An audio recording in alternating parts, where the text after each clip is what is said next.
अभी हम जो फिजिक्स से जो है उसका जो मॉडल पेपर है उसके बारे में थोड़ा डिस्कस कर लेते हैं।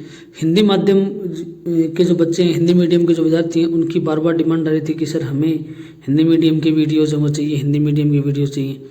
तो उनकी भारी मांग को देखते हुए ये वीडियो मैं अपलोड कर रहा हूँ। तो सबसे पहला जो क्वेश्चन है, फालतू बातें नहीं करते हुए हम डायरेक्ट क्वेश्चन पे आते हैं। सबसे पहला जो क्वेश्चन है वो स्क्रीन के ऊपर दिया हुआ है। निर्वात में दो बिंदु आवेशों Q1 व Q2 के मध्य लगे कूलाम बल F equal to K Q1 Q2 में प्रयुक्त K का मान ऐसा ही पद्धति में होता है। तो आपको पता ही है कि इसमें K का जो मान होता है वो अपना 9 × 10⁹ newton into metre square upon coulomb square है। सेकेंड क्वेश्चन अपना जो है उसके अंदर विद्युत क्षेत्र व विद्युत विभव में सही संबंध है, इसमें भी आएगा ब ऑप्शन। ऑप्शन नंबर ब है वो करेक्ट है। E vector equal to -dv upon dr। R के भी यहाँ पे यूनिट वेक्टर है। थर्ड क्वेश्चन है गतिशीलता का SI पद्धति में मात्रक होता है। तो गतिशीलता का जो मात्रक होता है प्यारे बच्चों वो होता है metre square upon volt into second, ब ऑप्शन। थर्ड में भी ब ऑप्शन आएगा। फोर्थ क्वेश्चन अपना है विद्युत धारा I व अपवयन वेग Vd में संबंध है। तो विद्युत धारा I और अपवयन वेग Vd में संबंध है I इज इक्वल टू नई Vd, NEA Vd।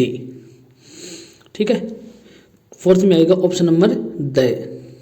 उसके बाद में फिफ्थ क्वेश्चन है 10 सेंटीमीटर त्रिज्या व 100 फेरों वाली कुंडली में 1 एम्पियर की धारा प्रवाहित हो रही है। कुंडली के केंद्र पर चुंबकीय क्षेत्र का परिमाण होगा।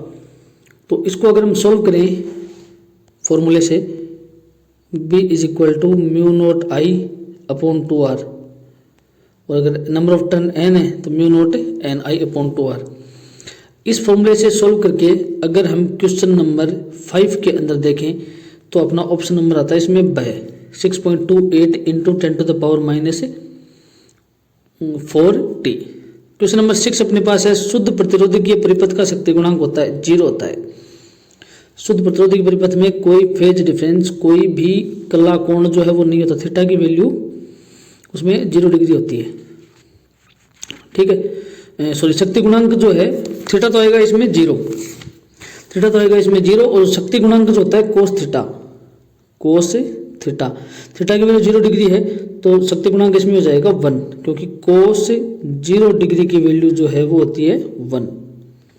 ठीक है, तो इसमें ऑप्शन आएगा अपने पास ब, शक्ति गुणांक होगा इसमें 1। नेक्स्ट क्वेश्चन है इंटीग्रेशन इन क्लोज्ड पाथ। ठीक है, बंद पथ में चुंबकीय क्षेत्र का रेखा समाकलन इज इक्वल टू μ0। ठीक है, ये समीकरण जो है ये अपने को एम्पियर मैक्सवेल नियम, ठीक है, एम्पियर्स मॉडिफाइड जो लॉ है वो है ये एम्पियर का संशोधित परिपथीय नियम। तो एम्पियर मैक्सवेल नियम को ये डिनोट करता है।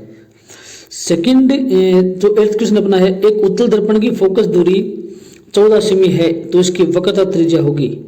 तो आप सभी को पता है कि अपने पास जो R is equal to formula होता है वो होता है R is equal to 2F। ठीक है, तो वक्रता त्रिज्या कितनी हो जाएगी, डबल हो जाएगी इसकी, मतलब 28 सेंटीमीटर। अगर ये अवतल दर्पण होता तो इसकी वक्रता त्रिज्या आती -28 सेंटीमीटर। ठीक है, तो चूंकि ये उत्तल दर्पण है इसलिए 28 सेंटीमीटर जो है वो करेक्ट आंसर होगा। नेक्स्ट क्वेश्चन है क्वेश्चन नंबर 9। ये इंपॉर्टेंट क्वेश्चन बनता है। एक जादूगर खेल दिखाते समय n इज इक्वल टू 1.47 अपवर्तनांक वाले कांच के लेंस को किसी द्रव्य से भरी द्रोणिका में डालकर अदृश्य कर देता है। द्रव्य का अपवर्तनांक है, तो द्रव्य का अपवर्तनांक कांच के अपवर्तनांक के जो 1.47 जिसमें दे रखा है इसके इक्वल होगा, तभी वो उसको दिखाई नहीं देगा, या इससे ज़्यादा होगा। तो या तो इसका अपवर्तनांक 1.47 होगा या 1.47 से ज़्यादा होगा। तो ज़्यादा का तो इसमें कोई ऑप्शन ही नहीं है, इसका मतलब ये 1.47 ही रहेगा। तभी अपने को वो एक समतल पारदर्शी प्लेट की भांति जो है वो दिखाई देगा। क्वेश्चन नंबर 10 में इसने दे रखा है I is equal to I0 cos square theta प्रदर्शित करता है। तो ये जो है ये मेलस का नियम है। ठीक है, ये मेलस के नियम को प्रदर्शित करता है। ठीक है, चैनल को सब्सक्राइब कर दें और वीडियो को कंप्लीट देखना है आपको। ठीक है, कंप्लीट देखना है वीडियो को, कहीं भी स्किप नहीं करना है। उसके बाद में क्वेश्चन नंबर 9 इसने रखा है आइंस्टीन का प्रकाश विद्युत समीकरण है। तो तो आइंस्टीन का प्रकाश विद्युत समीकरण अपने पास option number option number A आएगा इसमें। क्वेश्चन नंबर 11 उसमें ऑप्शन नंबर ए आएगा। ठीक है, option number A. H nu equal to half m v square maximum plus phi naught. Phi naught यहाँ पर है वर्क फंक्शन। ठीक है, कार्यफलन ऊर्जा। क्वेश्चन नंबर 12 इसने दिया है 12 का क्वेश्चन।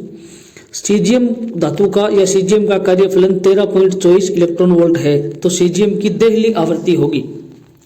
ठीक है, तो 12 के क्वेश्चन में अगर हम सोल्व करें 5 naught is equal to h nu naught से, तो न्यू नोट की वैल्यू अपने को निकालनी है। तो 5 नोट अपॉन एच करेंगे, यहाँ पर 5 नोट की वैल्यू गिवन है अपने पास। ठीक है, तो इसको अगर हम सोल्व करें तो ऑप्शन नंबर ए आएगा।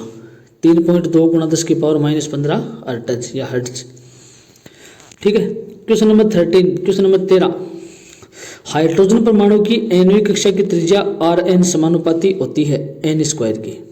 किस समानुपाती होगी? n स्क्वायर की। नेक्स्ट जो क्वेश्चन है वो है एक परमाणु द्रव्यमान मात्रक के समतुल्य ऊर्जा है, वो होती है 931.5 मेगा इलेक्ट्रॉन वोल्ट। उसके बाद में क्वेश्चन नंबर अपना 15 का क्वेश्चन है हाइड्रोजन परमाणु की निम्नतम अवस्था में ऊर्जा 13.6 इलेक्ट्रॉन वोल्ट है। इस अवस्था में इलेक्ट्रॉन की स्थितिज ऊर्जा कितनी होगी? तो स्थितिज ऊर्जा जो है वो गतिज ऊर्जा की डबल होती है, कुल ऊर्जा की डबल होती है, तो ये हो जाएगा -23.2 इलेक्ट्रॉन वोल्ट। नेक्स्ट क्वेश्चन है निम्न में से कार्बनिक यौगिक अर्धचालक है, तो इसमें आंसर आएगा एंथ्रासीन। ठीक है, एंथ्रासीन जो है वो कार्बनिक यौगिक अर्धचालक है। इसके अलावा आप देख सकते हैं इसमें रिक्त स्थानों की पूर्ति कीजिए के क्वेश्चंस आपके सामने हैं।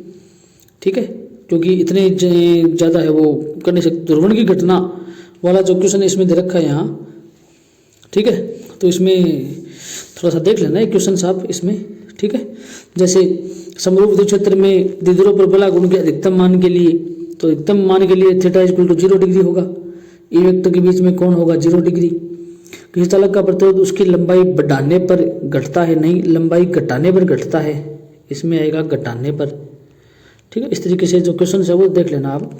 एक धर्मापी को वोल्टमीटर में रूपांतरित करने के लिए इसके श्रेणीक्रम में एक शंट प्रतिरोध जोड़ा जाता है, तो क्वेश्चन नंबर 3 है, इसमें आएगा शंट प्रतिरोध, शंट ऑप्शन आएगा।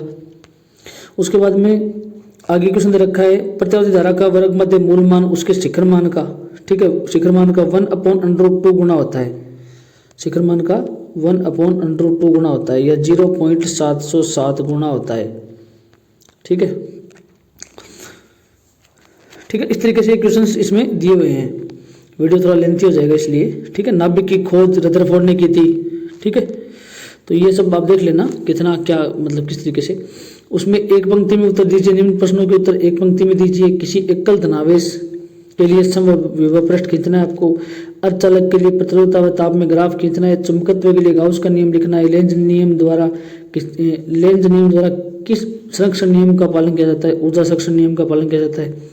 प्रकाश तरंगों के संपोषी व विनाशी व्यतिकरण के लिए आवश्यक शक्तियां पदांतर के रूप में लिखिए। प्रकाश विद्युत प्रभाव को परिभाषित करना है। ताप नाभिक संलयन अभिक्रिया के लिए कोई 2 आप शर्तें लिखनी है। उसके बाद में ये क्वेश्चन जो दिया हुआ है तो मॉडल पेपर से ही आ गया पूरा का पूरा। संघट्ट प्राचाल को निरूपित करता है बी। ठीक है, संघट्ट प्राचाल, और थीटा जो है वो है यहाँ पर विवर्तन कोण। तो बी तो हो गया संघट्ट प्राचाल और थीटा जो है वो हो गया विवर्तन कोण। उसके बाद में क्वेश्चन नंबर 4, ठीक है, स्क्रीन पे दिया हुआ है, आप इसको वीडियो को पॉज करके पढ़ सकते हैं आराम से। ठीक है, उसके बाद में नीचे जो है वो देखो क्वेश्चन नंबर 7 आपको दिया हुआ है किस तरीके से इसमें जो गतिक विद्युत वाहक बल है उसका समीकरण हमें ज्ञात करना है। फिर एक अन्योन्य प्रेरकत्व के बेसिस पे न्यूमेरिकल दे दिया। फिर विद्युत चुंबकीय तरंग का जो चैप्टर है उससे क्वेश्चन नंबर 9 आ गया। ठीक है, उसके बाद में ये लेंसों के संयोजन से क्वेश्चन आ गया। फिर हाइगन के तरंग सिद्धांत से क्वेश्चन आ गया। फिर विवर्तन के से क्वेश्चन आ गया। विवर्तन की आवश्यक शर्त लिखनी है। ठीक है, विवर्तन की शर्त आपको पता ही है कि जो अवरोधक या द्वारक है उसका आकार आपतित प्रकाश की तरंगदैर्घ्य की कोटि का होना चाहिए। उसके बाद में क्वेश्चन नंबर 13 है, इसमें आपको किलोग्राम में जो है वो मास दिया हुआ है और 1 किलोमीटर पर सेकंड की चाल से चलती है कोई गोली, तो lambda is equal to h/mv। इस क्वेश्चन से आप इस फॉर्मूले से आप ये क्वेश्चन है सोल्व कर सकते हो। क्वेश्चन नंबर 14 दे रखा है देवरोगले की द्रव्य परिकल्पना, फिर द्रव्यमान छठी और बंधन ऊर्जा को परिभाषित करना है। क्वेश्चन नंबर 16 में विषुवतीय तल पर स्थित किसी बिंदु पर चुंबकीय तल का व्यंजक प्राप्त कीजिए। उसके अथवा में अनंत लंबाई के सीधे तार के कारण विद्युत क्षेत्र की तीव्रता।